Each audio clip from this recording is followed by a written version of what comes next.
Hello everyone, my name is Deepika Sharma and I am an assistant professor in Chandigarh Polytechnic College. Along with this, I am also pursuing PhD from Chandigarh University in Computer Engineering. Today, I'll explain the topic types of operating system in this presentation and hope this will help you to understand the important types of operating system. First of all, what is operating system?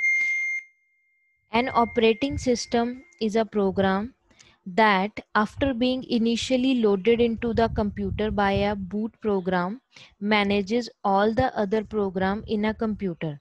Or we can say that operating system is a master program which acts as an interface between computer system user and the computer hardware, and it provides a user-friendly environment in which user may easily develop the execute programs. And the application programs make use of the operating system by making requests for services though a defined application program interface. And in addition, user can interact directly with the operating system though a user interface such as command language or a graphical user interface. And operating system to helps us to allow to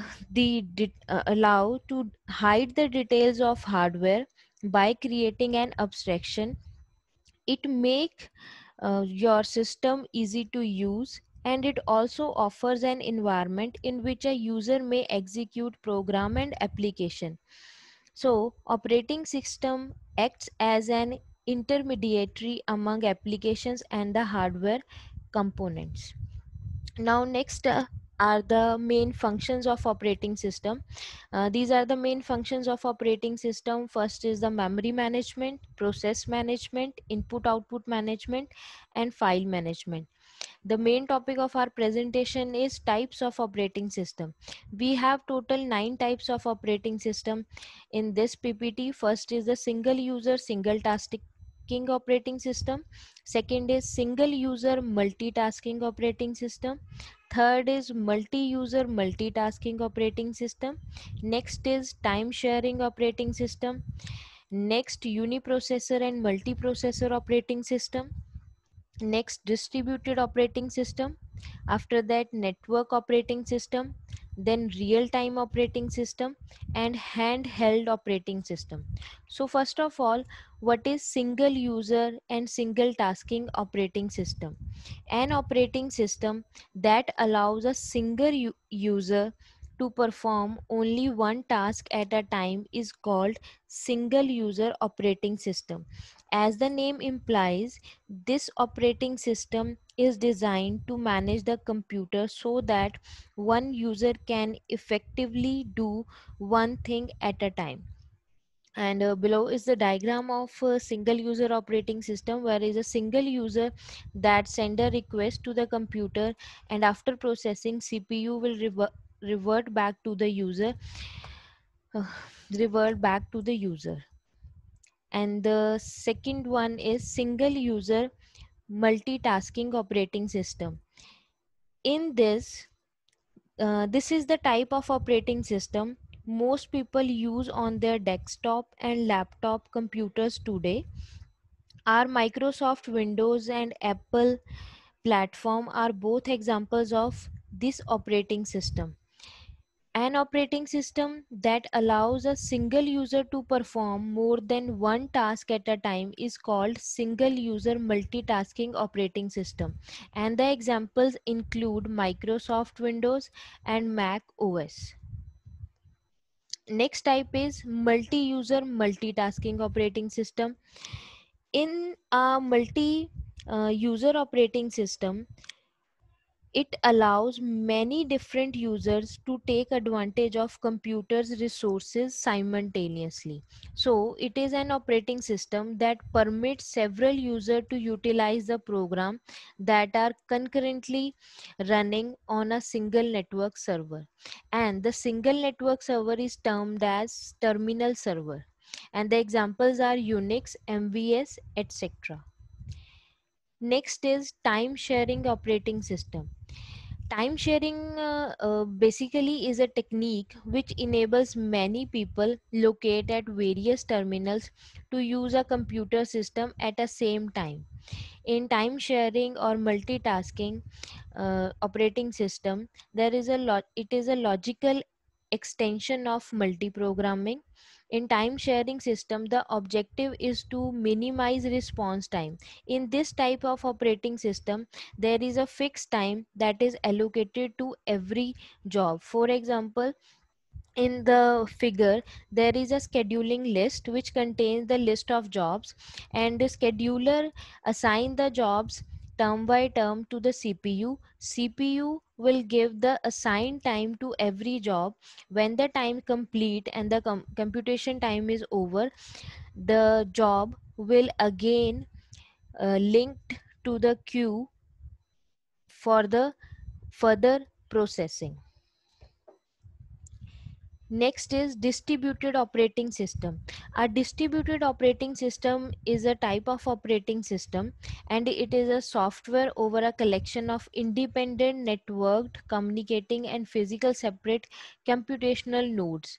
They handle multiple jobs uh, which are served by multiple CPU. Distributed systems use multiple central processors to serve multiple real-time applications and multiple users. Data processing jobs are distributed among the processors accordingly. As the figure defines, we have multiple machines, machine A, machine B, machine C, and they send the request with the help of a distributed application, and with the help of that applications, the data will processed on multiple operating system services, and after that it will revert back to the multiple machines. Next is uniprocessor and multiprocessor operating system. Simply a uniprocessor system consists of a single processor, and multiprocessor system consists of a more than one processor, as it also defined in the image that a uniprocessor system contains a single processor, and multiprocessor system can handle multiple processors at one time. Next is network operating system. A network operating system is a computer system that is designed primarily to support workstations, personal computers, and the software behind a network operating system allows multiple devices within a network to communicate and share resources with each other.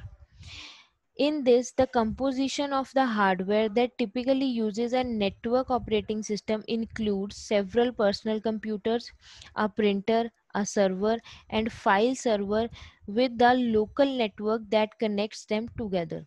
So it creates a network, and the basic role of network operating system is to provide basic network services and features that support multiple input requests simultaneously in a multi-user environment. And there are basically two types of network operating system models. uh, First is peer-to-peer network operating system, and second is the client server network operating system. The main examples of network operating system includes Microsoft Windows Server 2003, Microsoft Windows Server 2008, Unix, Linux, Mac OS, and novel NetWare and BSD. This is the diagram of network operating system. Here, the server software is connected with different agents on different locations. Next is real-time operating system. Real-time operating system is designed to run real-time application. It can both be single or multitasking operating systems. A real-time system is defined as a data processing system in which the time interval required to process and response to inputs is so small that it controls the environment. The time taken by the system to respond to an input and display of required updated information is termed as the response time. So in this method the response time is very less as compared to online processing. Next is the different types of real-time operating system. There are main two types of real-time operating system. First is hard real-time operating system and second is soft real-time operating system. In hard real-time operating system has time critical deadline that must be met, otherwise there will be a system failure can occur, and it requires formal verification of being to always meet its hard deadlines. For example, the air traffic control, vehicle subsystem control, and nuclear power plants control. And the next is soft real time operating system. In soft real time operating system, it is considered undesirable, but if deadline doesn't meet, there will be no big harm to the system. It also known as best efforts systems. And the main examples of soft real time operating system are multimedia transmission and reception, website and services, and computer games. Next are handheld operating system. The operating system used to handheld computers differ from those used with the typical computer. Popular handheld operating system includes Palm OS, Microsoft Windows CE, and other custom Linux based operating system. Basically, these are the type of operating system which we can easily carry in our hands, like our mobile phones, Palm OS, iPhone OS, and Windows mobile phones. Next are the few applications of operating system. The main applications of operating system are in a multitasking operating system where multiple programs can be running at the same time. The operating system determines which application should run in what order and how much time should be allowed for each application before giving another application a turn. Second, it manages the sharing of internal memory among multiple applications. Next, it handles input and output to and from from attached hardware devices such as hard disks, printers, and dial-up ports. Next, it sends messages to each application or interactive user about the status of operation and any errors that may have occurred. Next is it can offload the management of what are called batch jobs so that the initiating application is freed from this work. On computers that can provide parallel processing, an operating system can manage how to divide the program so that it runs on more than one processor at a time. So this is all about types of operating system and brief about their functions and applications. Thank you.